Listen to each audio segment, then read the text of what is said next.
What's up, geniuses? Welcome back to For the Record. I'm your host, Markman. Now, this week's guest broke through last year, okay, with his hit single, Leave Me Alone. He came to Genius. You saw him on Verified, the yellow background. He broke it all down. He's back with a new project. It's on Cinematic. It's on Epic. It's on We The Best with DJ Khaled. It is called Love For Guala, and he's here today. Flipp Dinero, Brooklyn's own. Thank you for having me, bro. Appreciate you. Nah, man. Thank you for coming, man. Thank you for coming back. Like, you know, I remember we had... Again, when it's just kind of really, when you kicking down doors with Leave Me Alone and you came through Genius and we did the Verified and we just kind of explained. I remember that. Yeah, man, it was a dope time. But, you know, I want to talk about this project, right? Love For Guala. Guala is your thing, right? I mean, because you dropped the Guala Way EP Guala a couple years ago. Guala, see Guala, the whole thing of Guala. So talk to me, just break down. I know you told this a million times, but just the meaning of it, because it's a real meaning for you. So Guala to me, it's a lifestyle, you know what I'm saying? Guala means God's unique accolade, life acquired, you know what I mean? I feel like we're all blessed with life. I feel like life is a blessing to us. I feel like just at the fact that we could walk, talk, breathe, smell, you know what I mean? Like, that's a blessing within itself. So it's just Guala. And my name is Flipp Dinero, so it's just like, love for money, love for my lifestyle, love for music, love for how I live. Right. You know what I'm saying, et cetera, et cetera. That's dope, though. Like, when I heard you break it down before in another interview, I just want to make sure the people who are watching this get it. Because I think, you know, with you, it's not what it seems on the surface. Like, you know what I'm saying? Like, you would hear Flipp Dinero and you would think, okay, he's about his bread, which I'm sure that you are. Of course, obviously. But there's a kind of a spiritual, is a deeper meaning to that. Definitely. And then, you know, it kind of brought me to this connection because a lot of people don't know that Joey helped you get on and get your deal with Cinematic. And Joey is the type, too, that he kind of thinks of things on a different level. Joey Bada, that's my big bro, you know what I'm saying? Like, he had his ear to the streets, you know what I'm saying? And he was just someone that was always paying attention to artists that was coming up. Joey, he took a heat to my music, you know what I mean? And he showed the whole Pro Era. Pro Era was rocking with me, you know what I'm saying? And Johnny Shipes took a hold of me. Johnny Shipes that's my big bro. He's the CEO of Cinematic Music Group. He signed me to Cinematic. I did my thing with Shipes, and then ran into Khaled, and that's when the We The Best thing situation. That's hard, man. And it all happened pretty quickly in a matter of time. Like are we talking about like maybe 18 months span that this happened? You could say that. Yeah, you could say that. A little shorter. A little shorter, 18 months. Shorter, yeah. So it happens quick. How do you adjust to all of that? You know, signing the deal with Cinematic, independent deal, but you know they got a reputation and they move things around. Definitely. Real. So that's already a level of just coming out of Canarsie. Yeah. And then, you know, getting with Khaled and We The Best. I know you've been rocking with Young Sav. Like, these is really heavy hitters who's been involved in some things. How do you handle that adjustment? Nah, I'm not gonna lie. Like, being put in situations with bosses like that, you know what I'm saying? It forces you to boss up, you know what I mean? It forces you to level up mentally, as opposed to just saying, yo, I have these people in my corner, I could just use them to my advantage. You know what I'm saying? You also have to put in that footwork. You know what I mean? I think a lot of people get it misconstrued. Like, I came out with Leave Me Alone, and that was just my breakthrough single. I've been putting out music prior to that, you know what I'm saying? I have multiple tracks, multiple mixtapes. That's just the one that caught. That one song is just a song that caught, you know what I'm saying? So as opposed to people saying Leave Me Alone was just like the pinnacle, nah, it really was just like a trophy, you know what I'm saying? Just to show you like, yo, I'm here to stay.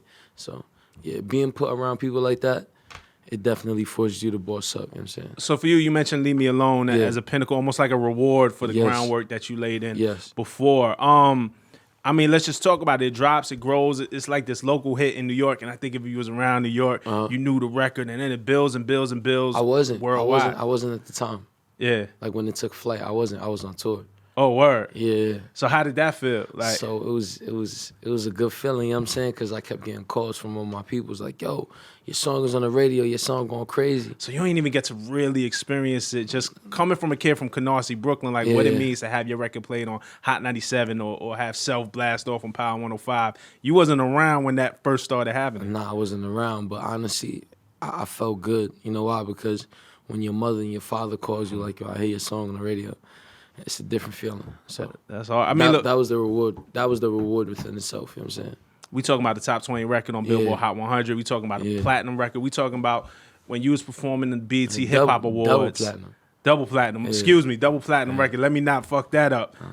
BT Hip Hop Awards when you was Yes, performing sir. in the train, so now it's major award Yes, shows. sir. When you recorded that song, right? Uh-huh. Did you know how big it would become? Nah, I didn't, because honestly, I jumped into the studio with the intentions of making a regular song, just like I make all my other songs. You know what I'm saying? I didn't expect Leave Me Alone to be that song. But don't get me wrong, after I laid it on wax and I ran it back, I was like, yo, something special about this. You know what I'm saying? I don't know what it is specifically, but it's something special. But you just approached it like you would approach Exactly. any yeah. song that you was making at the time. Exactly. Do you feel any pressure now to follow that up? Because once you get one right, my favorite quote comes from Irv Gotti. Irv Gotti said, "The music business is the do it again business." Definitely. And I think like if you want to surmise what it is, like in one quote, that's what it is, right? Oh, you did it. That's cool. Do it again. Did you get do it again pressure? Like, most definitely. I definitely got do it again pressure, and I didn't get do it again pressure from myself. I got do it again pressure from the people outside looking in. You know how it is. Yeah. You know what I'm saying? The haters, the doubters, they don't think you can do it again. But then when you do it again, it's just like, all right, I'm here to stay. how do you stay cool within all that? Like, how do you proceed? Honestly, I stay cool. I blame a lot of my nonchalantness on my faith. And not only do I blame it on faith, my confidence. You know what I'm saying? Just I'm confident in my craft. I know what I'm capable of. You know what I'm saying? It's just I know what I could produce, the sounds I could produce. I know my thought process is different, so I just know the way I conduct myself is a little different. So when people apply pressure to me, it's like pressure makes diamonds, you know what I'm saying? So it's pretty much you just giving me more room to prove you wrong, you know what I'm saying? Okay. So going into this project, Love for Guala, how did you approach it? Knowing that you had Leave Me Alone, right? And it's like, okay, this is Yes. the culmination of all my work to this point, and this is for how a lot of the world knows me. Now I got to go in and create a full project that I have more people's attention than I previously had. What do you do? What's the plan of attack? So more so it's like, I wouldn't say plan of attack. It was like I already had the project in a tuck. You get what I'm trying to say? But over the course of time of me having absence from Leave Me Alone, you know what I'm saying? I was still making music. So I was just still staying in my pocket making music, just humbly making music, putting my head down, making vibes that I know people would relate to and would fuck with. I could curse on this? Yeah, fuck You know it. what I'm Yeah, saying? you can curse on it. Fuck yeah, you know what I'm saying? You got a Making- double platinum single, goddamn it. We can curse on this. I was just making vibes that people would fuck with, you know what I'm saying? So I humbly worked, you know what I mean? My approach was remaining humble and just continuing to work. And I felt the demand was serious when I previewed How I Move, featuring Lil Baby. I just previewed a snippet on the gram, and everyone just went crazy. Like, literally, like, everyone just kept hitting me up constantly, like 4,000, 5,000 comments. I'm like, shit, I guess you guys on the project for real. So, yeah. How'd that record come together? How I Move? How I Move. So pretty much it was just me being in my bag, you know what I'm saying? Just me being from the hood, being from Canarsie, you know what I'm saying? Just having people watch me, you know what I mean? Just knowing how it is, having some type of stature and just having money in your pocket and being in an area where not everyone is able to relate. So it was just, yo, everyone is watching How I Move. That was pretty much the inspiration behind it. And I felt like Lil Baby was just the perfect feature because he's from the same exact cloth. The only thing is he's just in a different part of the country, you know what I'm saying? So, yeah, How I Move. That reminds me on Not Too Many, you have a line that says, Flip, you know you next. How you go platinum and still talking stress? No. I said, how you go platinum but still toting straps. Still toting straps. Oh, shit. Nah, that's way different. I fucked that whole line up. So good. Shit. Where does that pressure come from? Because it still kind of aligns with the same thing that we're talking about, right? Yeah, you know what I'm saying? Just to be clear on the record, you know what I'm saying? Toting straps, it's just a figure of speech. All right? Let's go. Yeah, like, the reason for that is just like, yo, just, like I said, being in the hood and being in the area where you have things that other people don't have. You know what I'm saying? Like, jealousy is real. Envy is real. people really dislike me and you just Right. because of the position that we have or the situations that we've worked hard to put ourselves in. You know what I'm saying? So it's like sometimes people fall victim to the hood. You know what I mean? And I'm not gonna lie, sometimes I do fall victim to the hood, which is why I stress if you do get money and you do have some type of stature or do something major, get yourself out the hood ASAP. How, ASAP. you know, man, coming from Brooklyn, and I admire you for this. I respect you for this because I feel like you stayed. I'm sure you faced these same stress, these same pressures, Yeah. coming from where you come from, but you've largely stayed out of the bullshit. Oh, hell yeah. And I think there's a lot of drama in Brooklyn. Like, if we being real, there's a lot of artists coming up in Brooklyn now. You know, whether you're talking Pop Smoke, whether you're talking Tutu, whether you're talking Chef Yeah. G. Like, we have a real scene coming up in Brooklyn. And not every artist get along with each Yeah. other. And it even kind of bleeds into the business. Like, you know, we saw Rolling Loud. A lot of people weren't allowed to perform just based off of the fear that they had. Yeah, and the crazy thing is, I fuck with all of those artists. You know what I'm saying? It's just what they have going on and the situations that they have going on. I feel like it's hindering. Right. It's hindering our progress as Brooklyn. You know Right. what I'm saying? Not their success, because at the end of the day, they could still go make a song and still go make money. You know what I'm saying? But I feel like just as a whole, as Brooklyn, I just want to squash that shit. I just want to continue to grow, because Brooklyn is, we moving up right now. I ain't gonna lie. Like, just looking at other, you know what I'm saying? You got the down south artists, you know what I'm saying? They doing their thing, you know what I mean? People think I'm from down south. I'm really from Brooklyn, you know what I'm saying? Like, just because of the way I sound. But Brooklyn is on the uproar, and it's just like, I don't support the beef. I really just want us to continue to make music and shoot up. It's funny because if you watch how Atlanta moves, And my apologies go. to cut you off. If there's any possible way I could ever squash that shit or be an example of squashing it, you know what I'm saying? Shit, so be it.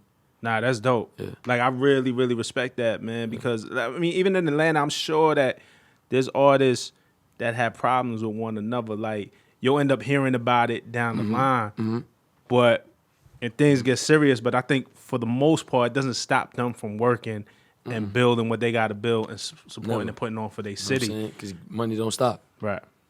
Don't stop. Nah, that's super dope, man. Like, for real. Like, to hear you say that is very, very inspiring, because I think a lot of people can learn from that, and hopefully we get to that place. Yeah. Because I think after the Rolling Loud situation, like, I think different artists kind of saying like, damn, maybe this isn't worth it. You know what I'm saying? You know what I mean? Let's talk about Khaled, man. Khaled, getting with We the Best. You say you had this project done already. Does he have any input? Like, what's y'all working relationship like, or how does that work? All right, so pretty much me and Cal, when I say I had the project done, I already had songs in the tuck that was completed for the project. You know what I'm saying? Me and Khaled, we linked up, and of course, we created more vibes as well, too. You know what I'm saying? So it's just, he helped curate my project. You know what I'm saying? He curated it to the T. He co-signed his favorite tracks. You know what I'm saying? He co-signed all the tracks. He told me the ones that were gonna blow, and those are the ones that really took off. So it's like, Cal, man, that's my big brother, man. I'm grateful. I'm really grateful to have him in my corner. When are we going to hear? You know, I think while he was working on Father of a Side is when you got signed. Yeah. So that process was already happening. Yeah. When we going to hear the real, the DJ Khaled, Soon, man. Flipp Dinero? Soon. You know what I'm saying? We got him in the tuck. We definitely have him in the tuck. Okay. And that's no cap. They in the tuck. That's super dope. Coming from Canarsie, man, who influenced you? Like, what got you really wanting to do music? Coming from Canarsie, you know what I'm saying, my parents. Yeah. You know what I mean? Just having to wake up every Sunday and go to church. You know what I mean? I was a good kid. You know what I mean? I went to private school. I went to public school, obviously, when I got older and shit. Right. But my parents, just seeing my mother and father in church and the choir, I admired that. You know what I'm saying? My aunt, who passed away, rest in peace, she always pushed me to go to church. You know what I'm saying? So I was always inspired. I was always moved from my family. I'm very founded on my family. Like, my family's my foundation. You know what I'm saying? So that was my inspiration. Canarsie, obviously, is a challenging area. You know what I mean? It has its challenges. Why do I say that? Because of just the negativity and the violence that occurs.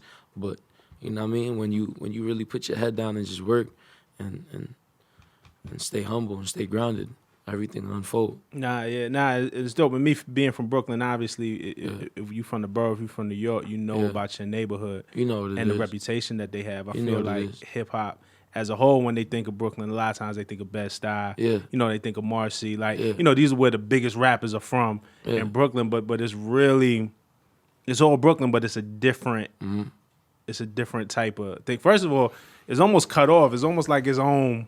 Yeah. You know, it's not really easy to get back and forth from Manhattan. Like this, you know what I'm saying? Like It's not. So it's kind of like its own isolated area. So to kind of hear the sound coming out of there and hearing people say that on the record and rep that, this shit feels dope for the rest of the world. I definitely had to rep. I had to rep where I was from. I want to go back to Joey real quick too, because I had a question. Y'all make Cool. A lot of people would be like surprised to hear that. You know what I'm saying?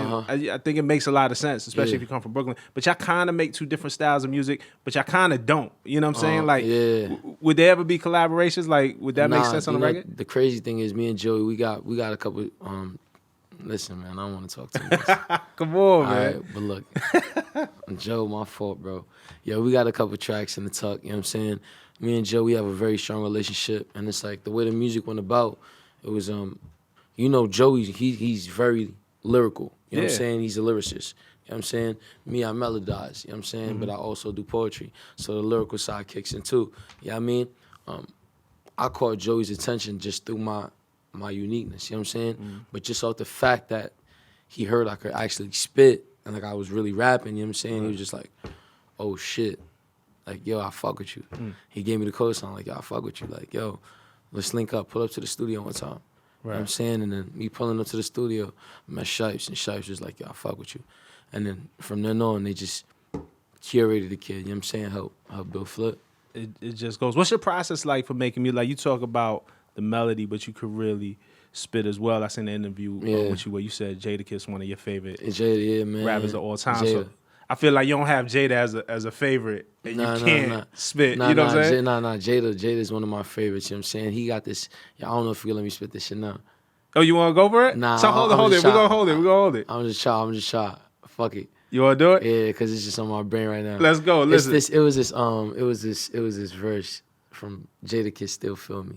It's like, I think it said, since life got real, shit got so ill, it's kind of hard for the God to laugh through tears. I went through something with mama, no drama, something that came and went, real life karma. My pops think his son is deserting him, it's hurting him. Guess I gotta be the man and sit down and work with him. My little boy's 7, he the sequel to the thug, so I told him the money never equal to the love. Listen, I'm grown, y'all. When it comes to my family, ain't never a problem, it's only a phone call. They tend to take that and run with it. So every other month, I be on some new phone, new number shit. They violated stray again. Gus told her to be my broke can't leg again. Shh, let us pray again. It's like that shit. Like, y'all understand? Like when he said like, yo, like with the whole phone shit, like I really got mad phones. Like Jada, I don't know, man. Just me growing up on Jada, hearing him rap, and then me having singing in my background. It was just like, that's where the watch how I move.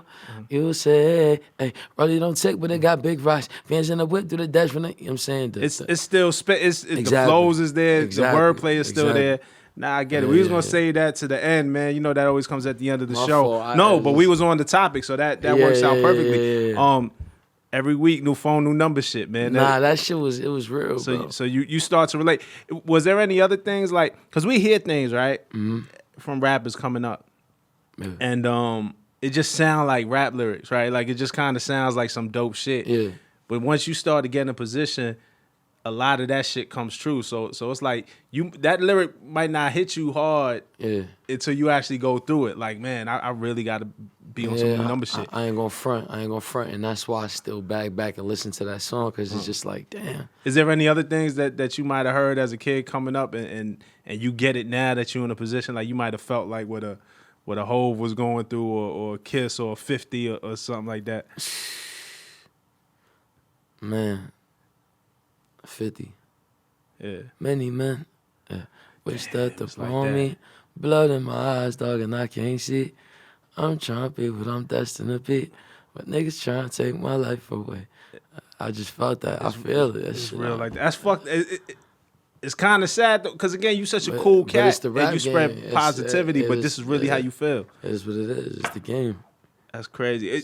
Going back, your process of you in the stew. Like, when do you know? Because you do have a very melodic style. Yeah. when do you pick and choose your spots? When like I'm going full on melody or I got to gas up here? Like how does the process kind of work for you in the studio? I mean, honestly, I can't really explain it. It's more so just an emotional thing. You know what I mean? Like, me, I'm the type of person I really write. Sometimes I freestyle, I go in the booth and I just spit how I feel. But I'm really a writing type of guy. So whenever I hear a beat, my whole thing is just dissecting the beat to my full ability, to my source, to my understanding. Dissecting the beat to a way where no one could dissect it, but they'll hear it and be like, damn, how the fuck you come up with that? So I don't really know. You know what I'm saying? Right. Nah, man, it's dope. It's something that I respect. And like I said, you know, it's the sound of a generation right now. Like, I think, Thank you know, you. we talk about, it's real. Because we talk about rap all day and Jada 16s, and there's nothing against Jada, but I kind of feel like even the kids in the street that's really going through it, these young kids, the melody catches them in the way, and then with that, you still put something real that they can relate to their life. Like, you know what I'm saying? Like, there's kids out here dancing, but really going through street shit, and I feel like the melody and the way rap is now and the way the sound is now is an escape. Yeah. And I think you get that, and I think a lot of cats don't kind of get the difference between what's going on in rap right now. You know what I'm saying? I feel like a lot of artists just don't take advantage of the fact that, you know what I'm saying, music is an actual gateway. And I mean, it can actually help save lives, change lives. And I mean, and you could actually help get the proper message across when you say the right things. You know what I'm saying? It's not all about negativity. It's not all about rapping about who got the biggest gun or, you know what I'm saying, who got the biggest chains. You know what I'm saying? Sometimes it don't hurt to be in a club rapping about drinking a bottle or some shit. Right. You know what I mean? Vibing with a bitch, you know what I'm saying? I don't know. It's an man. escape. Yeah. It could music, be music an is an escape, man. Do you hear that? Have you gotten to that point yet where fans are like, yo, this song saved me or this song changed my life? Or Yep. You give me an example of that? Like, Yeah, 'cause yeah. that got to be like, leave your mind blown. Nah. So I have this song, man. This song, I got this song with Herbo, G Herbo. Yep. That's my guy, man. Herbo's a very cool dude. Time goes down. You know what I'm saying? It go, I say, yeah, who knew? Either way, my time goes down like it's supposed to. And yeah, who knew? Money on my line when it costs, yes, I'm going to it. Yeah. Whip the front like a drive-by, needing sitting with me, that's for 9 lives. I ain't really with the odd lives, pray to God to bless and judge our lives. Teaching niggas till they so fine, niggas see I'm eating, yeah, so am I. Niggas searching till they all fine, niggas see you doing good, it's all fine. Niggas faking, yeah, that's all time. BT friend and faking, that's a small line. See, I can trust a soul. No, see, I just want this door. Yeah, see, I forgot what I said. Nah, but it was just like, I said that, and I was in Dubai. Some guy came up to me, you know what I'm saying, in Dubai. He was just like, yo, I love your music so much, man. This song saved my life, man. I'm like, word. And like, he has his phone now, like an Android. He puts the Android to my ear, and as time goes down, you hear Herbo part. I'm like, yo, That's crazy. Damn, that shit real. That's man. dope. Now the effect of it, man, and I'm rooting for you, bro, because Thank you. again, talking about what's going on in Brooklyn, we all know the environments that we come from, and the fact for you to just get up here and really kind of want to bring people together through music is a very important mission, man. Yes, so sir. I hope that you get everything Thank you, man. that you aiming for, man. Because Because I pray for it, man. Nah, for real. It's coming. The new album, Love for Guala. Love for Guala, out now. Yeah, Love for Guala out now. Make sure y'all tune in, you know what I'm saying? A lot of features on there. Kodak Black, Rich the Kid, Lil Baby, you know what I mean? Jay Let's Critch, go, Jay right? Critch, Yeah. my brother Jay Critch. You know what I mean? Check that out, man. Let's get it. All right, cool. Yes, and this sir. is Flipp Dinero, man. Definitely Yeah, hit me in the comments. Yeah. Let me know whatever tracks y'all feeling, man. The bars that hit you in your heart, man. The stuff that really affects you. Yeah, you know what I mean? yeah. In the comments talking to y'all. All right? Love for Guala, man. Flipp Dinero. Let's get it. We hit. Gang. It's For the Record. See you next week. Happy Thanksgiving. Thank you, bro.